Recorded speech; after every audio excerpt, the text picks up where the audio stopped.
Beyond the bustling cities and concrete jungles lies the heart of America. Stories of families, farms, and individuals that have worked the land for generations, and the machines that represent an attachment to the family legacy.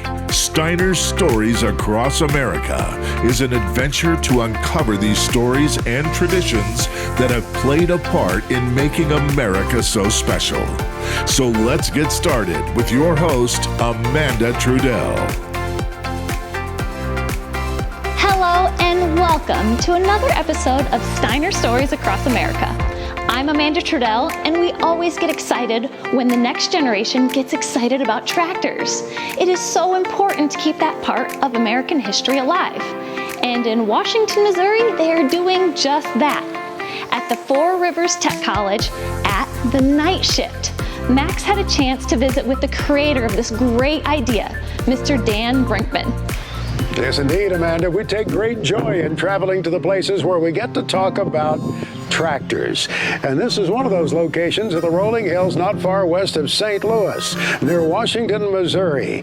We came on a beautiful sunny afternoon to talk about something called the night shift. After the sun goes down, some students here are learning valuable skills that they can apply for a lifetime. Drive about 15 miles west of St. Louis, Missouri. You'll find yourself in a beautiful small town of Washington with a population of just about 15,000. But it would be hard to miss one of the brightest parts of this small town. The Four Rivers Career Center has established a program for students that gives them real-life skills. It's called the night shift. But the students are held to a higher standard in order to join the program, which seems to be driving even more interest. And it's hard to miss the workmanship here and these fine restorations. It doesn't come easy, though. I mean, anybody who's done a restoration of anything will tell you how painstaking it can be. Sometimes there are mistakes along the way that have to be corrected. I'm sure the students are learning all of that and more. Absolutely. We average sometimes about 4,000 hours per tractor but while we're putting them together. And it's usually the mistakes that are made that we don't catch until they're put together. There's not actually a tractor here, I want to knock on wood, except for one of them that we haven't actually had to take back apart for some little bitty miscue on there. But you're right, there's a lot of work that goes into them. The one thing is that what's really cool is what these kids see is different what you and I see of them, because they see, well, when you and I see it, and somebody walks up to it, they say, that's an awful shiny tractor. That's a compliment, don't get me wrong, and I appreciate that. But when you got a guy come up that says, who's crazy enough to put that kind of work into a tractor? And then because they understand that's the kind of work that went into it. But what's really cool is when you get the kids or the students there, that when they're looking at them, they want to bring them out in the sun. Even though that was their hard work to put it together, they'll always say, every time I look at it, I see one more thing that I didn't notice before. One more thing. Yep. That's kind of a gut-wrenching thing, isn't it? You discover something, then you have to take it apart again. That's almost like a farmer having to make the choice of what to replant. It's been flooded. Oh, man. I hate to do that. It's a hurtful thing, but you always want to make sure that you try and do the best you can to make sure to train them right, to get it done right the first time. But we have to understand this is still a learning environment, and they're going to learn and the best tool to help you learn is your own mistakes sometimes. And when we got to pay that price of a couple more hours to fix our mistakes, well, chances are they won't make that mistake when it matters. How old are you? 17 years old. All right. When you graduate, what do you want to do in the future? I want to be a heavy diesel mechanic. What appeals to you about that? I don't know. I enjoy fixing things and working on big stuff. Just find it fun.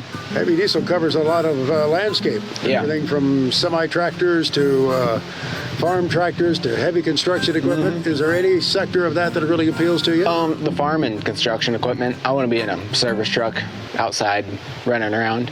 Coming out to farms or construction projects and delivering the need right there on the scene. Mm-hmm. That can be under difficult circumstances. Yeah.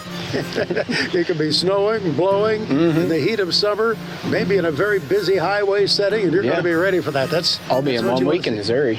That's right. All in 1 week in Missouri.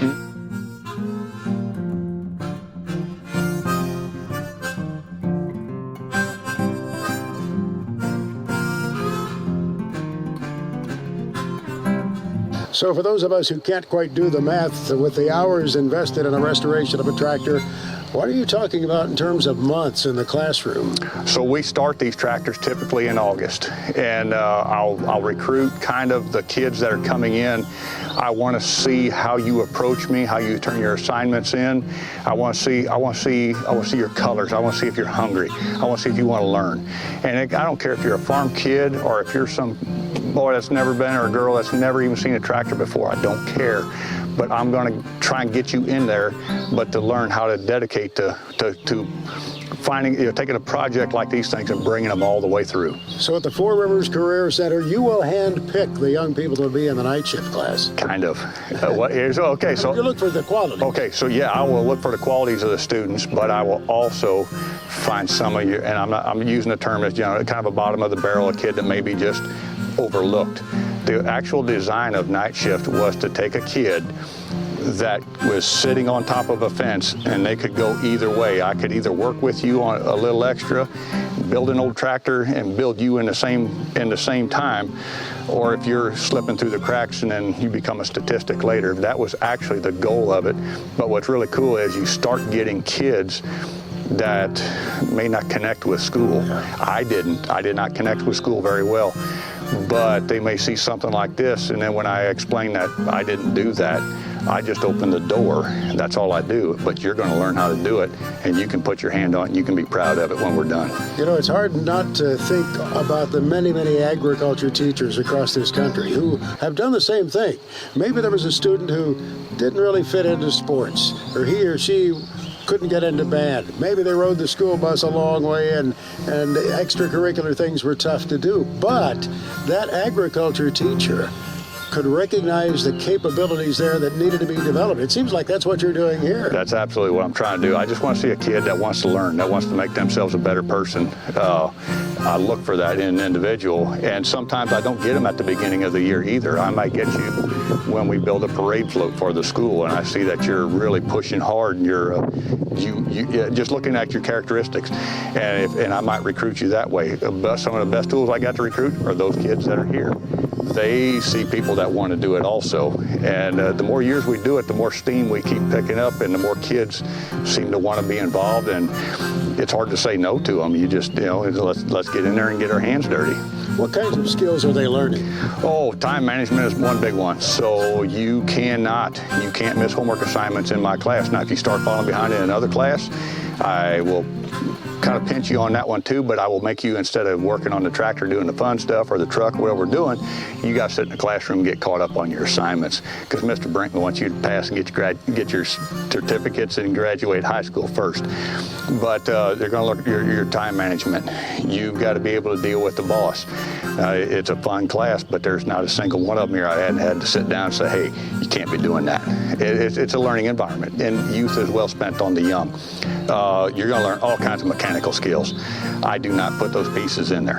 I'm going to show you how, coach you through it, but I'm not going to do it myself. The right tools to use for the particular job. Using the right tools, and a hammer is not necessarily out all the time. You don't put things together with it. You try and teach them that finesse of patience, of letting this machine go back together. That's tough. It's very tough, because teenage males, as we remember, we want it to go now. Patience, we'll get through it, and there'll be times where we're working through it and we're struggling with our time. It's usually about February when we're really long in the tooth in it, and we're not really seeing progress. We've got this little stuff built here, this little stuff built here, and they got to exercise that patience. But when we get components built and they're stacked on a shelf, and then we can finally put this thing together within a couple weeks, this thing's what we call it gaining weight. And we start with the back of the tractor with the transmission, and we start to gain weight with it. Thank you, sir, for sharing the story with us. Really appreciate it. Absolutely. Dan. Congratulations on your great efforts. Thank you.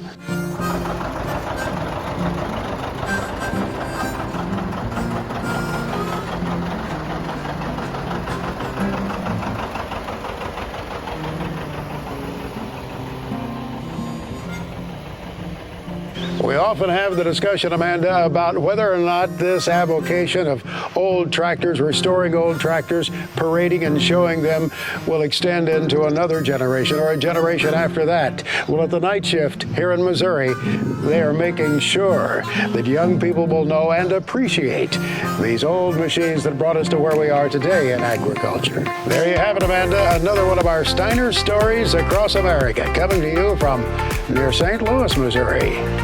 Wow, what a fantastic program. Thanks, Max. Well, that's all we have for this week, but stay tuned for more Steiner stories across America, and remember, subscribe and like us on YouTube and Facebook. So long, everyone.